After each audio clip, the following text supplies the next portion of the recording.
सनसनीपुर नाम का एक गांव था जहां रानी अपने पति और अपने दो बच्चों के साथ रहती थी। दो वक्त का खाना खाकर वह अपने परिवार के साथ खुशी खुशी जीवन बिता रहे थे। एक शाम रानी के बच्चे सोनू और स्वीटी बाहर खेल रहे थे। तभी अचानक घर में बहुत भयंकर आग लग गई, जिसमें उसके माता पिता की मृत्यु हो गई और घर भी पूरी तरह जल चुका था। दोनों बच्चे अब अनाथ हो चुके थे और सड़कों पर भटक रहे थे। दीदी दीदी, मुझे बहुत भूख लगी है। ठीक है सोनू, मैं कुछ करती हूँ। मीम साहब हमें काम पे रख लो, हमें काम की बहुत ज़रूरत है। मुझे सारे काम आते हैं, बस बदले में आप हमें थोड़ा सा खाना और छत दे देना।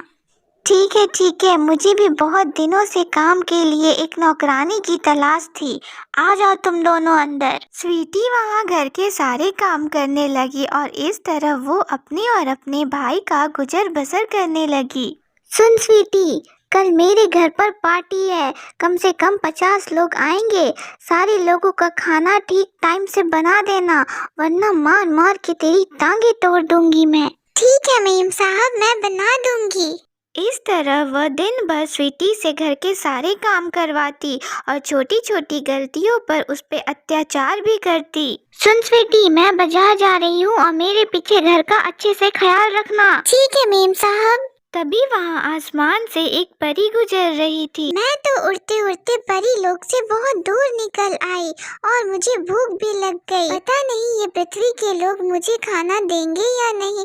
चलो एक बार कोशिश कर लेती हूँ। तभी परी ने दरवाजे पर दस्तक दी। कौन हो आप और क्या काम है आपको? मैं बहुत भूखी हूँ, क्या मुझे थोड़ा खाना मिलेगा? हाँ क्यों नहीं, मैं अभी लेके आई। स्वीटी ने परी को पेट भर खाना खिलाया। खाना बहुत ही स्वादिष्ट था। खाना खाकर परी खुशी खुशी वहाँ से उड़ गई। थोड़ी देर बाद स्वीटी की मालकिन आती है। तुम्हारी हिम्मत कैसे हुई मुझसे बिना पूछे खाना खाने की? मेरे जाने से पहले पूरा एक पतीला खाना था और आने के बाद बस आधा ही बचा है। मैंने नहीं खाया। मुझसे झूठ बोलेगी? तूने नहीं खाया तो क्या आसमान से परी आई थी और खा के सब चली गई? आज तो तुम दोनों भाई बहन को मैं बहुत अच्छा सबक सिखाऊंगी। ऐसा कहकर वह सोनू और स्वीटी को रात भर छत पर छोड़कर दरवाजा बंद कर दिया। आज मैंने जैसा खाना पृथ्वी लोक पर खाया, वैसा खाना तो यहाँ स्वर्ग लोक पर भी नहीं मिलता है।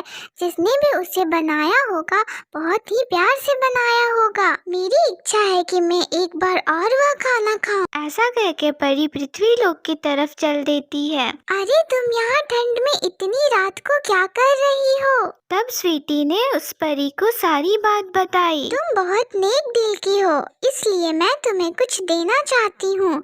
ये लो, ये है एक जादुई बादल। तुम यहाँ इस पर अपना घर बसा सकती हो।